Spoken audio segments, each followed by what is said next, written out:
from spinning looms in Japan to dominating racetracks and redefining electric mobility. This is the untold story of a brand that changed the world, one car at a time. Toyota's rise wasn't luck. It was legacy, grit, and innovation. Buckle up, because this is the full history of Toyota like you've never heard it before.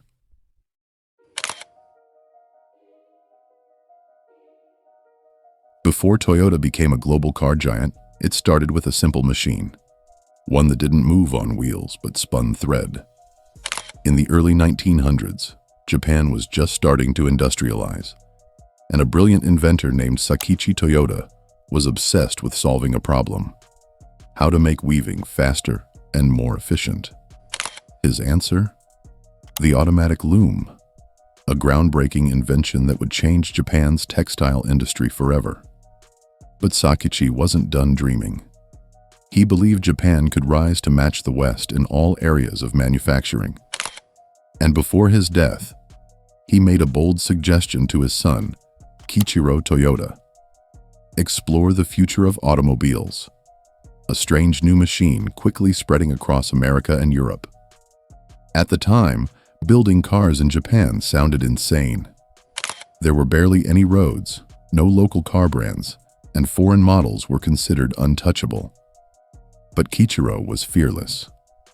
In 1933, within the Toyota Loom Works, he started an automobile department, secretly building engines and reverse engineering American cars. By 1936, they had built their first passenger car, the Model AA.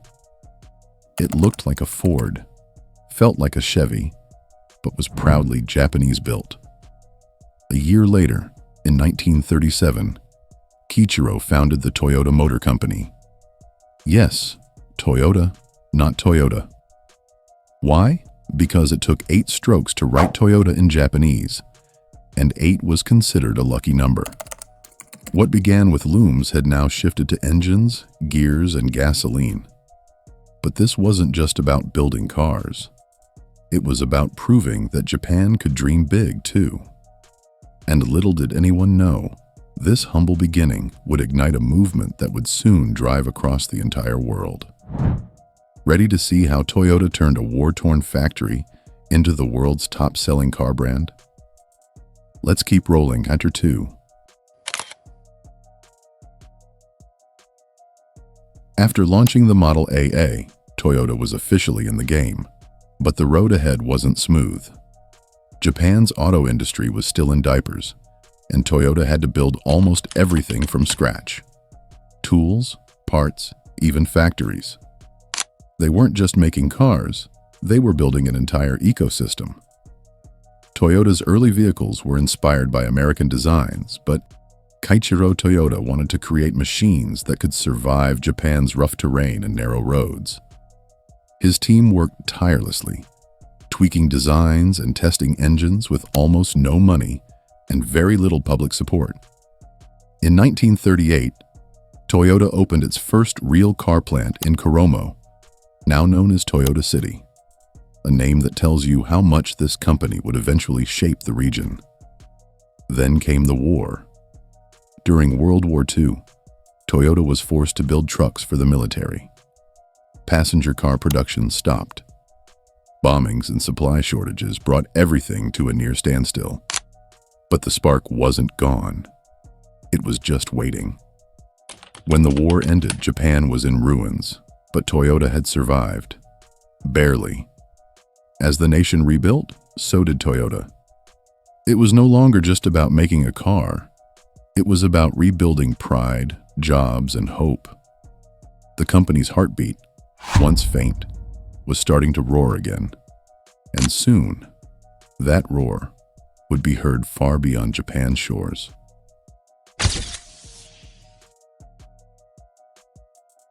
The post-war years were brutal. Japan's economy was shattered, and Toyota was on the brink of collapse. In 1950, things got so bad that the company had to lay off a massive number of workers. The crisis sparked strikes and nearly killed the company. But out of that chaos came a turning point. Kichiro Toyoda resigned, heartbroken, hoping it would save the company he loved. His departure didn't mark the end. It marked the rebirth. In the same year, Toyota split into two, Toyota Motor Company and Toyota Motor Sales. It was a bold move that allowed the brand to focus on both building and selling vehicles more efficiently. By 1952, Kichiro had passed away, but his vision lived on. Toyota soon rolled out the Land Cruiser in 1951, a tough, military-style 4x4 built to handle the harshest terrains. It was Japan's answer to the American Jeep, and it worked. The Land Cruiser proved Toyota could make durable, go-anywhere machines, and it began winning fans across Asia and the Middle East. Then, in 1955, Toyota launched the Crown, a sleek new passenger car that marked the brand's return to civilian life. It was luxurious by Japanese standards and signaled that Toyota was ready to grow up. From near death to quiet rebirth, Toyota was reinventing itself. It wasn't just surviving, it was planning its global takeover. In the 1950s, Toyota did something no one saw coming. Instead of blindly copying Western automakers, they developed their own system, one that would soon flip the industry upside down. It was called the Toyota Production System, TPS, and at its heart was a simple idea: Kaizen, or continuous improvement. At Toyota, anyone, line worker or manager, could suggest improvements. Waste wasn't tolerated. If something went wrong on the assembly line, anyone had the power to stop production to fix it. That was unheard of in Detroit, where speed ruled over quality. Led by industrial genius Taiichi Ohno, Toyota created a new rhythm of building cars. They called it just-in-time manufacturing, producing only what was needed when it was needed. The result? Less waste, lower costs, better quality. It was efficient, disciplined, and incredibly Japanese. Other automakers didn't understand it, until Toyota's quality started blowing everyone away. Fewer defects, more reliability, smoother performance. Customers noticed, so did competitors. And soon, Toyota-style manufacturing was the gold standard. This wasn't just about building cars. Toyota had built a culture, a mindset that would define its future. Kaizen wasn't a buzzword. It was Toyota's secret weapon, and the world was just beginning to feel its impact.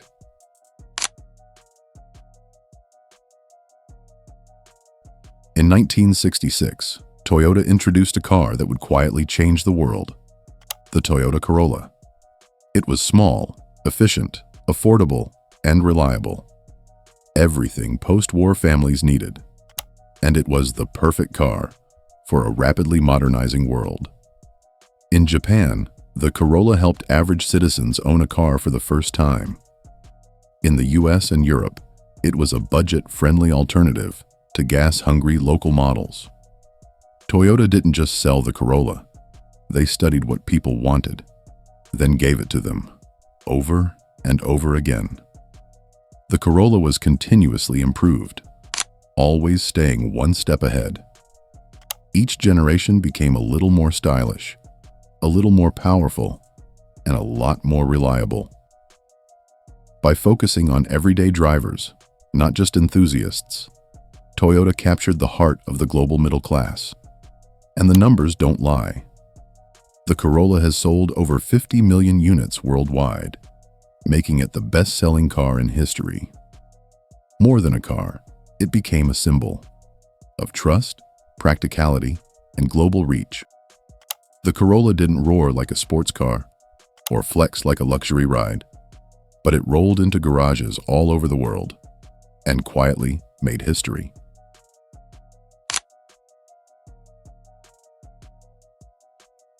By the 1970s, Toyota had mastered the art of building great cars, but now it wanted something bigger. the world. Japan was booming, and so was Toyota's confidence. The company set its sights on the biggest, toughest market of all, America. It wasn't easy. US drivers loved big engines, flashy looks, and raw power.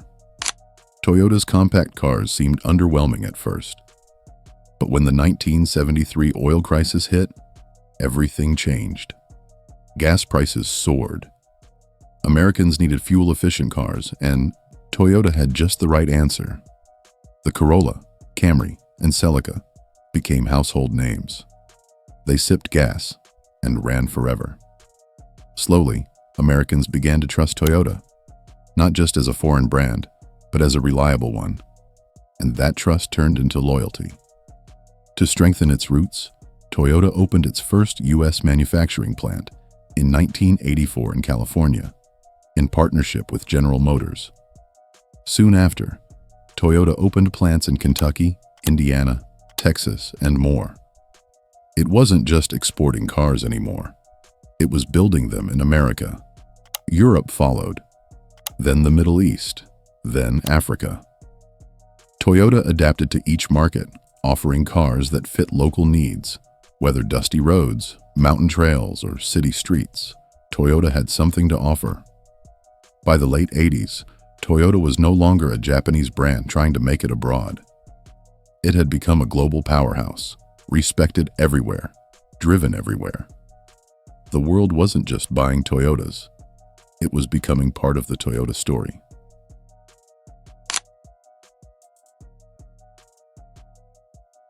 In the late 1980s, Toyota made a move that stunned the world. While other car makers were chasing performance or utility, Toyota aimed higher, luxury. The goal? Build a car that could rival Mercedes-Benz and BMW, but with Japanese precision and reliability. The result was Lexus. Launched in 1989, Lexus wasn't just a rebranded Toyota. It was developed in total secrecy, with a $1 billion investment and a clear mission: exceed expectations. Toyota's engineers obsessed over every detail. The flagship model, the Lexus LS400, was quiet, powerful, and silky smooth. It didn't just match the German giants. It beat them in comfort and build quality. And then came the price tag. Lexus offered luxury at a significantly lower cost. The competition couldn't believe it. Customers flocked in. Dealerships offered unmatched service, and owners felt like royalty without emptying their wallets. In just a few years, Lexus went from unknown to America's top-selling luxury brand. It wasn't loud or flashy. It was elegant, humble, and reliable, just like Toyota itself. Lexus proved that Japanese luxury was real, and it forever changed what people expected from a premium car. It was Toyota's boldest gamble yet, and it paid off in gold trim.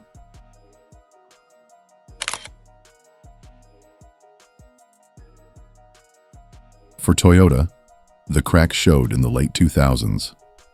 After decades of near-flawless reliability, the company hit a wall, a recall crisis that shook its reputation to the core. It began with reports of unintended acceleration. Drivers claimed their cars were speeding up without warning. Panic spread. News stories exploded. Toyota had to recall millions of vehicles. Lawsuits followed. The US government launched investigations.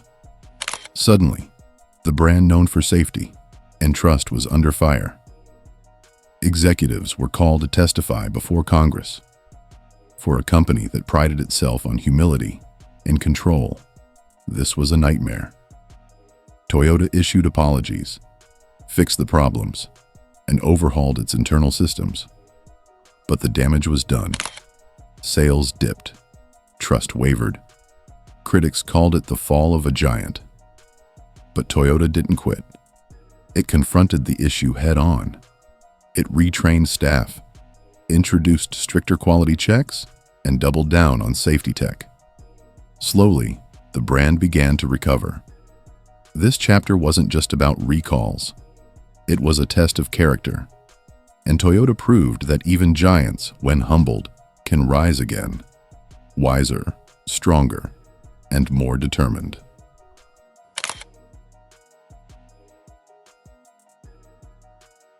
In 1997, Toyota launched something revolutionary: the Prius, the world's first mass-produced hybrid.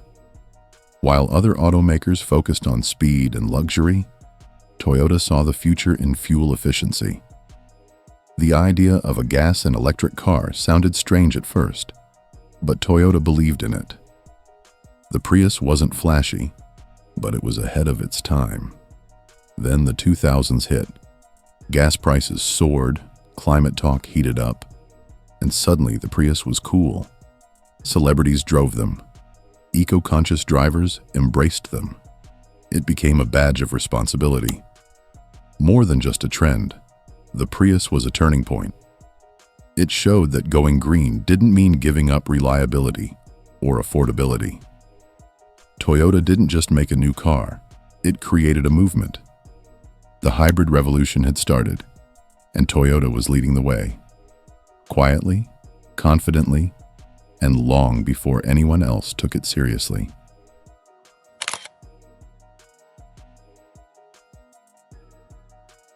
Toyota isn't just about safe, reliable cars. It has racing in its veins.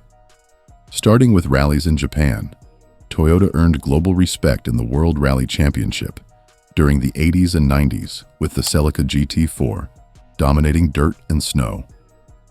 In endurance racing, Toyota chased Le Mans glory for years, finally conquering the 24-hour race in 2018. Meanwhile, in NASCAR, a space ruled by American muscle, Toyota stunned skeptics with back-to-back wins. The Camry race car proved Toyota could compete with anyone. But racing wasn't just for trophies.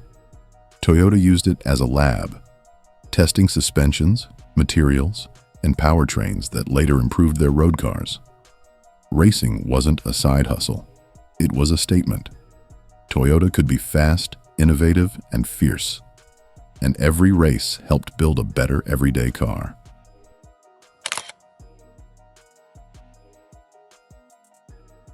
Despite pioneering hybrids, Toyota was slow to go fully electric. While rivals rushed into EVs, Toyota focused on hybrids and hydrogen fuel, believing in a multi-path approach to clean mobility. But pressure mounted. Governments pushed bans on gas cars, EV demand exploded, and the market shifted. In 2021, Toyota responded with its bold BZ series, Beyond Zero. The BZ4X became its first mass-market electric SUV, signaling a major pivot. Toyota isn't all in on EVs just yet. It's investing in solid-state batteries and still sees a future for hydrogen and hybrids. Its approach: play the long game. Don't chase headlines. Build smart, scalable solutions for a changing world. Toyota's EV move may seem late, but as history shows, when Toyota enters the race, it usually finds a way to win.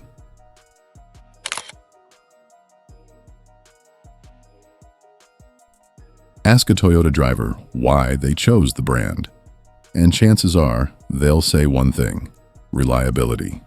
But Toyota's evolving. Today, it's not just about dependable engines. It's about bold design, rich tech, and emotional connection. The Camry and RAV4 now turn heads. GR models like the Supra and Corolla GR thrill enthusiasts. And touchscreens, safety tech, and comfort are now standard, not optional. Toyota's marketing has also shifted. It tells stories: first cars, family road trips, milestones. It builds loyalty through emotion, not just engineering.